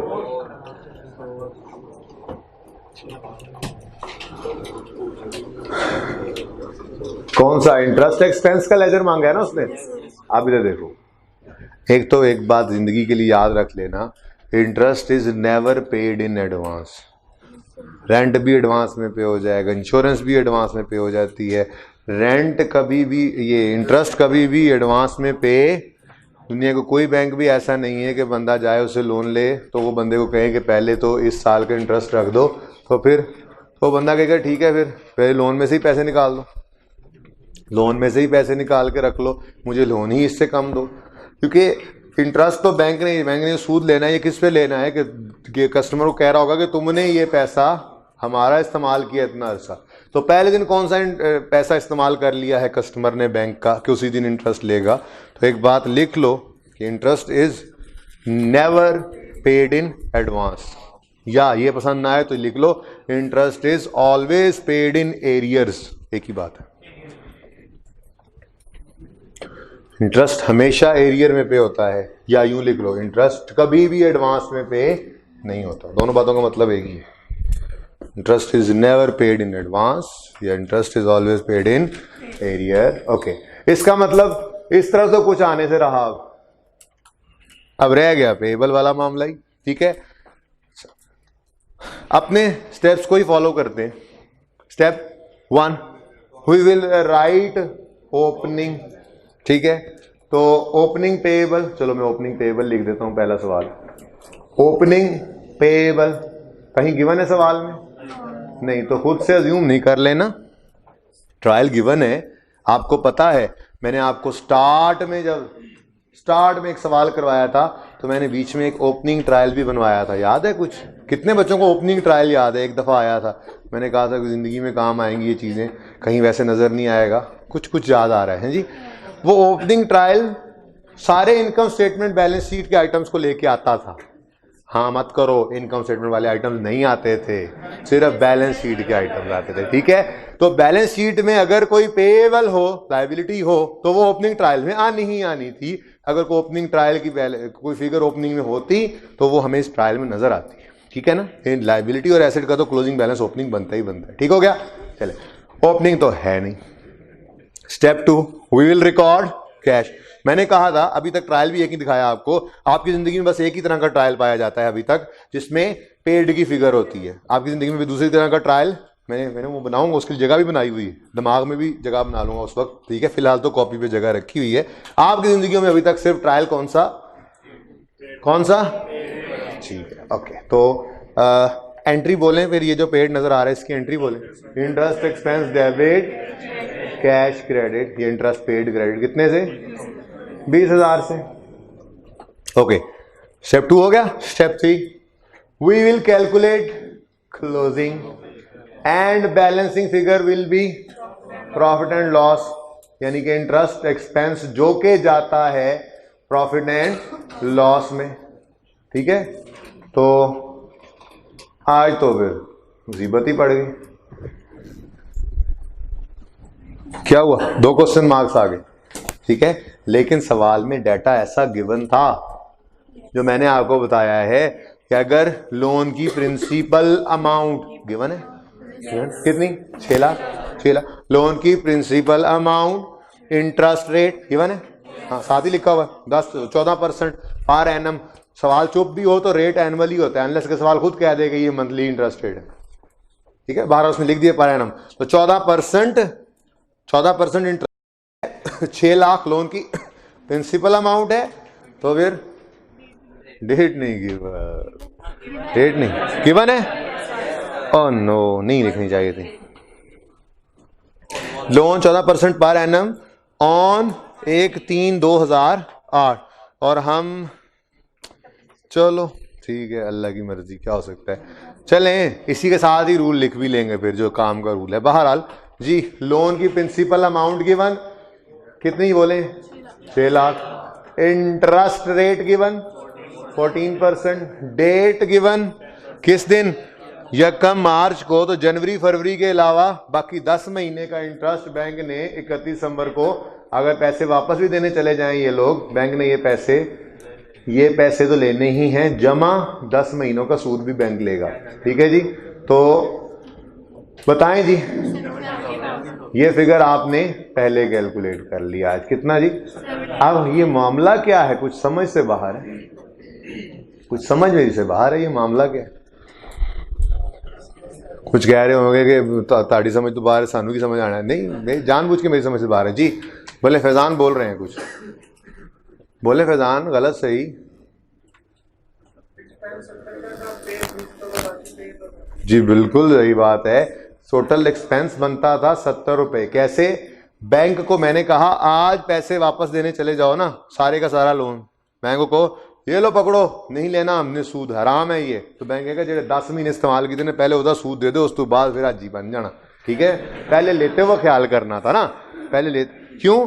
जैसे ही आपने 1 महीना इस्तेमाल, 1 महीने बाद वापस चले गए, तो बैंक कहेगा ये 1 महीने का सूद तो हमें दो।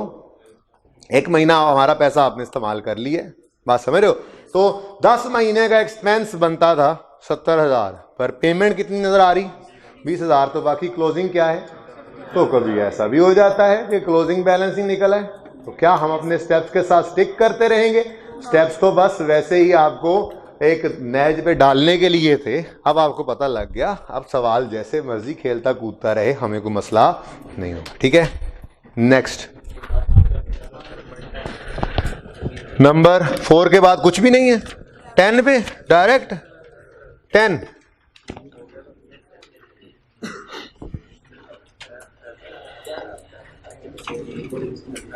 टेन तो बिल्कुल आसान था, 10 तो वो वाला केस था जो मैंने आसान सा बनाया, वो जो मैंने कहा था कि ट्रायल होगा, नीचे अदर इन्फॉर्मेशन में लिखा होगा ये एक्रूवल है, प्रीपेमेंट है। देखो लोन गिवन, प्रिंसिपल अमाउंट तो गिवन है, इंटरेस्ट रेट नहीं गिवन, डेट भी नहीं। अच्छा एक बात सुनो, एक्सपेंस की फिगर कैलकुलेट करना है हमने, मजबूरी थी जैसे पिछले सवाल में, और आपको डेट ऑफ लोन गिवन ना हो, सवाल में ना बताया गया हो कि लोन कब से है, तो क्या अज्यूम करेंगे, साल के पहले दिन से है, ठीक है। अगर लोन की डेट ना, ट्रायल में लोन नजर आ रहा है और उसकी डेट सवाल में गिवन नहीं है, तो फिर अज्यूम करेंगे कि ये साल के पहले दिन से हमारे पास है, यानी पूरे साल का इंटरेस्ट देना, ठीक है। ये भी आपने लिख लिया होगा, मुझे पता है, ठीक है। वो जहां पे आपने रूल लिखा था ना कि लोन की प्रिंसिपल अमाउंट, इंटरेस्ट रेट और डेट गिवन हो तो इंटरेस्ट निकल सकता है, उसी डेट को गोल दायरा लगाओ उसी रूल वाली जगह पे जाके और वहीं पर लिखो। और अगर सवाल में डेट गिवन ना हो तो अज्यूम करेंगे साल के पहले दिन आया है। लो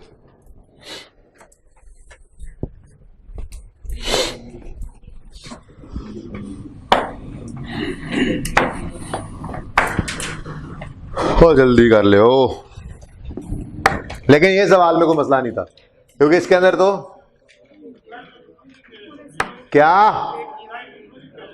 ट्रायल में क्लोजिंग बैलेंस आता है। ये परसों मैंने एक लेजर बनाया था, नजर आ रहा हो अगर तो जहन में, इंटरेस्ट उसका रेंट का, आई थिंक रेंट का और इलेक्ट्रिसिटी का क्या हुआ था, कैश की एंट्री करके क्लोजिंग को ट्रायल में उठा लाए, तो ट्रायल में तो क्लोजिंग ही आते हैं।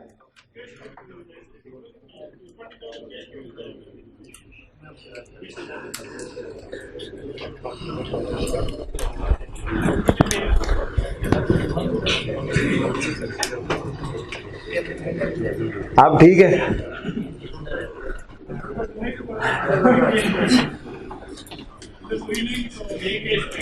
तो वही तो मैंने कहा था कि ये हमेशा कैश पेड होता है, वो तो अभी उसूल है, अभी तो दूसरा ट्रायल बताया ही नहीं है मैंने। यही तो कहा आपकी जिंदगियों के अंदर, तो आप तो माशाल्लाह सीनियर है वैसे आप नहीं, मेरे कहने का मतलब ये कि 2 पेपर इकट्ठे पढ़ रहे हैं, ठीक है। तो बहरहाल फाइनल अकाउंट में पहुंचकर तो दूसरा ट्रायल बनना ही है। मैंने कहा था अभी तक आप लोगों की जिंदगियों में सिर्फ ये की ट्रायल है, और उसके मैं पीछे बेस भी बनाकर लाया था कि वो पेड की फिगर नहीं भूलता। अब उसने पेमेंट की है, ठीक है, अब पेमेंट कर दी है तो रिकॉर्ड भी कर लिया है। अब मुझे कैसे पता चला कि ये पेड है और ये कम है, जब एक्सपेंस जाकर कैलकुलेट किया तो भाई वो तो 70 है। अब वो एक्रूवल की एंट्री तो भूल सकता है, कैश इन्वॉल्व नहीं ना होता। एक्रूवल की एंट्री पता होगी आपको, expense debit payable credit, cash involve होता तो वो रिकॉर्ड हुआ पड़ा होता। तो कैश की एंट्री अकाउंटेंट भूलता नहीं है, और ट्रायल में हमेशा पेड की फिगर होती है। ये बात क्लियर तब होगी जब दूसरा ट्रायल बनाऊंगा जिसकी जगह खाली छुड़वाई थी वहां पे, ठीक है। तो तब तक तो मैंने कहा है कि आपकी जिंदगी में जो ट्रायल है बस उसके अंदर है ही पेड की फिगर। अभी नहीं समझ आती ये बात तो बस है ही पेड की फिगर, जब समझ आ जाएगी तो इंशाल्लाह फिर बात सही है। अभी ये पेड की फिगर है, वो पेड की फिगर वैसे लिखने की बजाय उसने ट्रायल में लिख कर दे दी, अभी ऐसा ही समझते रहो, ठीक है। टाइम विल कम, दूसरा trial will come and you will welcome. Okay next, ये 10 हो जाएगा, 10 हो जाएगा। 10 में तो कुछ नहीं है, ओपनिंग है नहीं, एक्सपेंस की फिगर निकल नहीं सकती, क्लोजिंग उसने खुद बता दी है। अब देखो क्या कह रहा है, 10,000 इंटरेस्ट है और आगे कहता है इंटरेस्ट एक्रूड इज 20,000। अब एक्रूड मतलब क्या होता है, पेबल, तो पेबल 20,000 है, 10,000 पेड है, तो मतलब एक्सपेंस 30,000 का हुआ होगा, ठीक है। बहरहाल ट्रायल में हमेशा कौन सी फिगर होती है?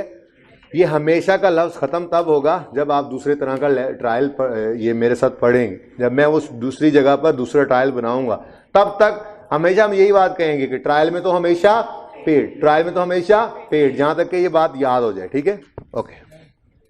आगे जी, next 11, loan given, principal amount, rate भी गिवन, रेट गिवन है 10%। ठीक है, अब इंटरेस्ट ऑन लोन 18 है। ठीक है, प्रिपेयर इंटरेस्ट एक्सपेंस अकाउंट 11 कर देता हूं। इधर देखिएगा, example 11,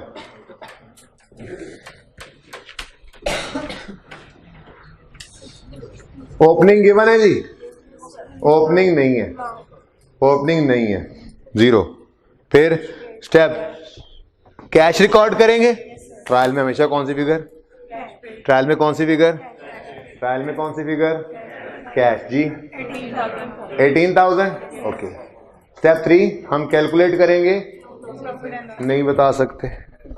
balancing figure profit and loss में जाएगी, यानी इंटरेस्ट एक्सपेंस की फिगर, एक्सपेंस इनकम ही जाते हैं ना, इंटरेस्ट एक्सपेंस की फिगर प्रॉफिट एंड लॉस में जाएगी, वो भी नहीं बता सकते।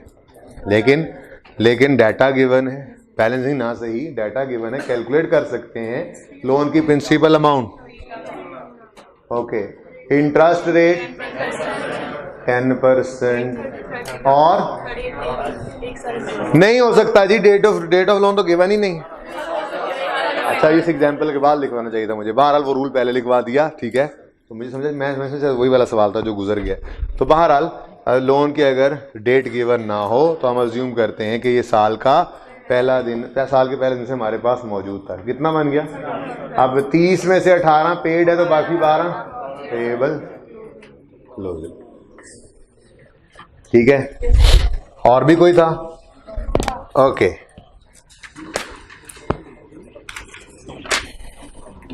अच्छा जी, अब इनकम्स की जो बारी आई है, तो इनकम्स की बारी में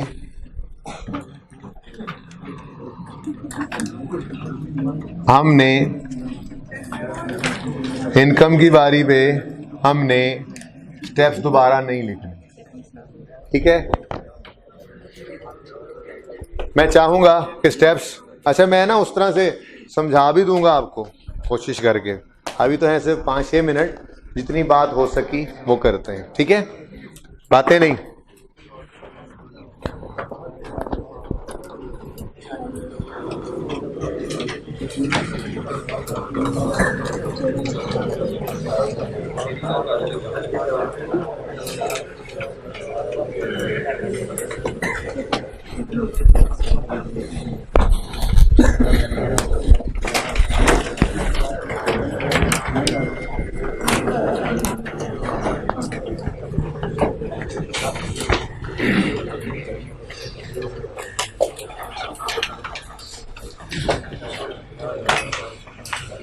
अज्यूम कर लें 2012, पिछले सब एक्सपेंस में भी 2012 ही अज्यूम किया था, यही था। चलो फिर इसको 17 कर ले।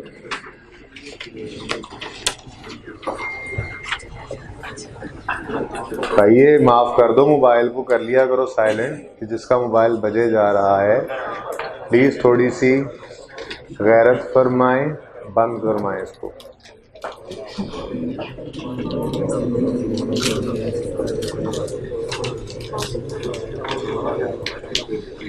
क्योंकि आज अगर मैंने जमा कर लिया मोबाइल तो वापस नहीं होगा। आपको तो हो गया सवाल? ओके, हाँ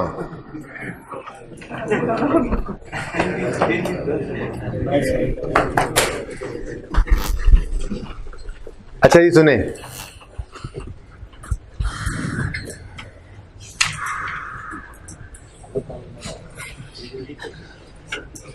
क्या आप लोग हैं?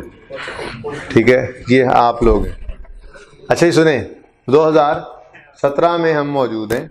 ठीक है, 2017 में इनकम है। इनकम कभी पेएबल हो सकती है? पहले तो ये बताओ, इनकम कभी पेएबल हो सकती है? इनकम पेएबल तो हो ही नहीं ना सकती, तो बात ही खत्म हो गई। अब अगला सवाल, इनकम रिसीवेबल हो? इनकम रिसीवेबल होगी, आपने कहा। बेटा एक मिनट, क्या कहा आपने? नहीं, वो भी नहीं हो सकती जी। क्लोजिंग रिसीवेबल एसेट होगा। पहले ये बताओ, इनकम रिसीवेबल एसेट होती है? क्यों? भाई देखें, डेटर क्या है? एसेट। डेटर क्या है? एसेट। क्लोजिंग बैलेंस इस तरफ आता था, ठीक है। क्या फायदा आता था उससे? Right to receive cash in future है। Right to receive cash in future है। तो यहां पर भी right to receive cash in future ही है। फर्क सिर्फ ये है, मैंने यहाँ पे डेटर की बजाय इनकम लिख दिया। फिर डेटर तो है गुड्स बेचनी उधार पे, ठीक है। ये सर्विसेज भी तो उधार पे बेची जा सकती हैं, ठीक है। जैसे वापडा वाले जो हैं, उनके लिए तो आपको सर्विसेज दे देने के बाद रिसीवेबल स्टैंड हो गया, ठीक है। अगर आप एक ट्यूशन पढ़ने जाते हैं किसी ट्यूटर के पास, तो एक महीना जब आपने उससे ट्यूशन पढ़ ली है, तो उस महीने के एंड पे उसने आपको एक महीने की सर्विसेज दे ली हुई हैं, तो एक महीने का राइट टू रिसीव कैश उसका एस्टेब्लिश हो चुका हुआ, ठीक है। तो क्लोजिंग रिसीवेबल है क्या? एसेट। क्यों एसेट? एसेट क्यों है? ये एक राइट है, right to receive cash in future. कल को क्या एसेट था? एक्सपेंस के केस में क्या एसेट था? Closing prepaid. हमने कहा था ये एसेट है। क्यों? ये right to receive services in future है। पैसे पहले दे दिए, अभी सर्विसेज हमने दी नहीं, ठीक है। यहां पे ये right to receive cash in future है। तो क्लोजिंग रिसीवेबल कब बनेगा बताओ? अब जब सर्विसेज हमने 17 में दे ली हो, लेकिन कैश 18 में रिसीव होगा, ठीक है। जब गुड्स हमने 17 में बेच दी हो और सर्विसेज पैसे जो है वो 18 में रिसीव होंगे, तो क्लोजिंग में रिसीवेबल था, डेटर था, ठीक है। तो लिखें क्लोजिंग रिसीवेबल की हेडिंग बनाएं, लिखें।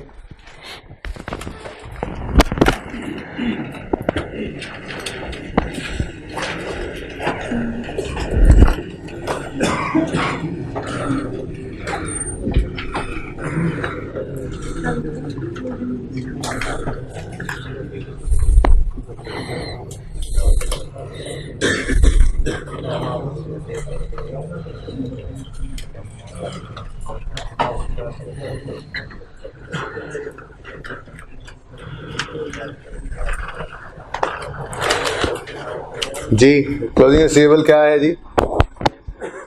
इफ सर्विसेज, गुड्स भी लिख सकते हैं, लेकिन गुड्स ना लिखा करें, गुड्स की बात हमने डेटर के केस में कर ली हुई है, ठीक है जी। तो इसलिए मैं सर्विसेज ही कह देता हूं। बहरहाल गुड्स लिखना चाहें तो साथ स्लैश डाल के लिख सकते हैं आप, ठीक है। इफ गुड्स स्लैश सर्विसेज, ठीक है, ओके जी। अब मैं बोलूंगा सिर्फ सर्विसेज ही, आप गुड्स साथ साथ लिखते जाइए। If services are provided in 2017 but cash will be received in 2018.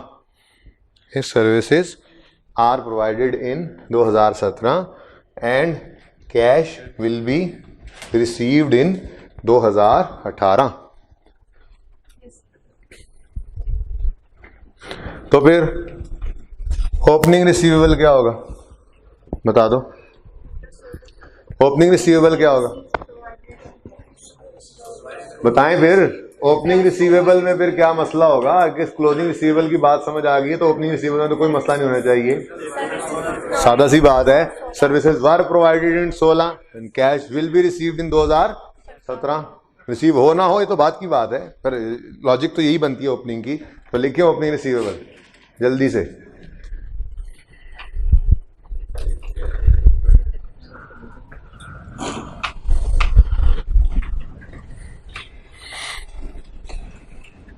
Opening receivable, services were provided in 2016 but cash will be received in 2017।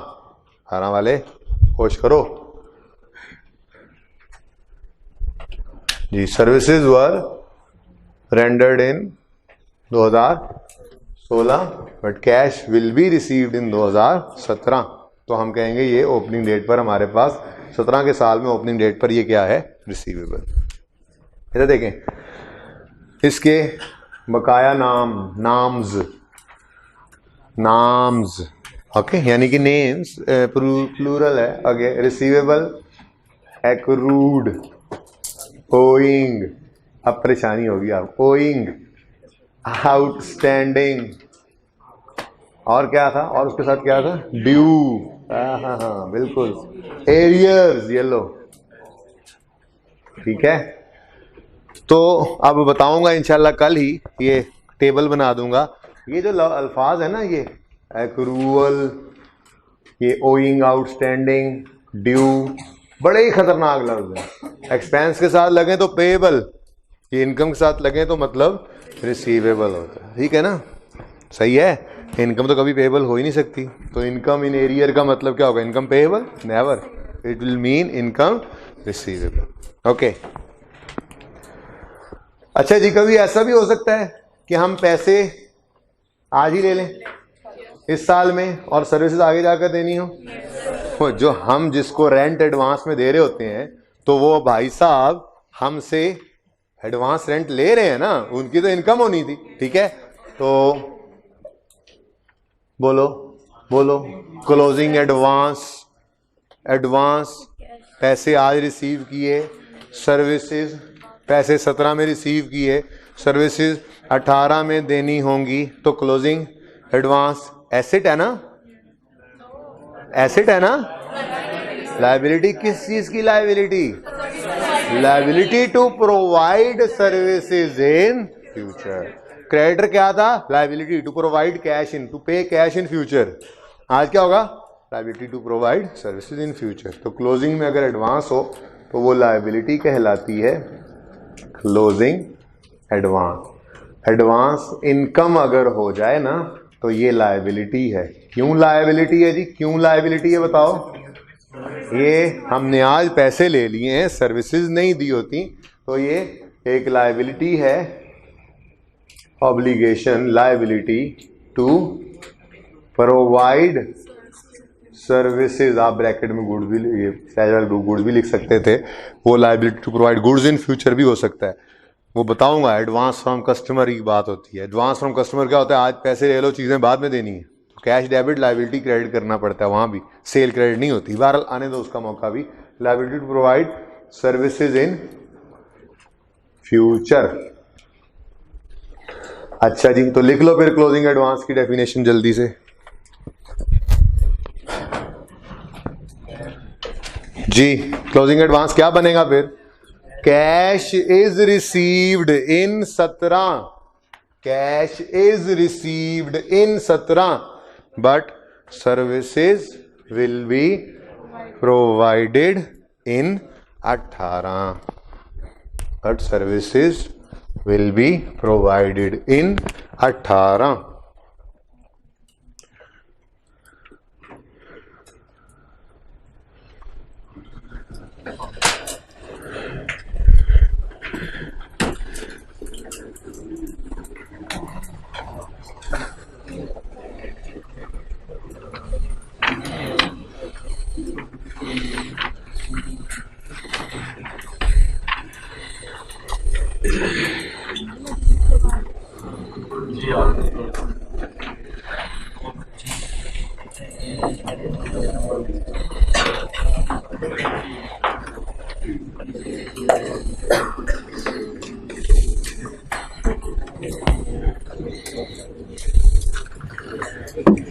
Ji, closing advance है तो ओपनिंग एडवांस भी हो सकता है, वो कब बनेगा,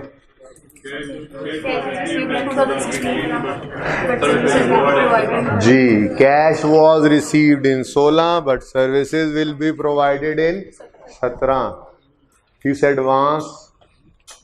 इस एडवांस इनकम को लिख लिया आपने, cash was received in 16 but services will be rendered, will be provided in Satna.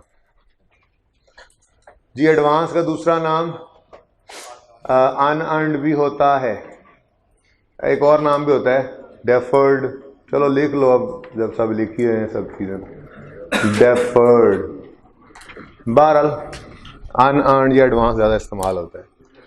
Okay, अब छोटी सी बात सुने और ट्राई करेंगे क्वेश्चंस। मुझे ये बताएं, बेसिक बात कर रहा हूं, सुने सब। इनकम के केस में कैश आता है जाता है? कैश आता है जाता है? कैश आता है तो कैश डेबिट, तो इनकम का लेजर।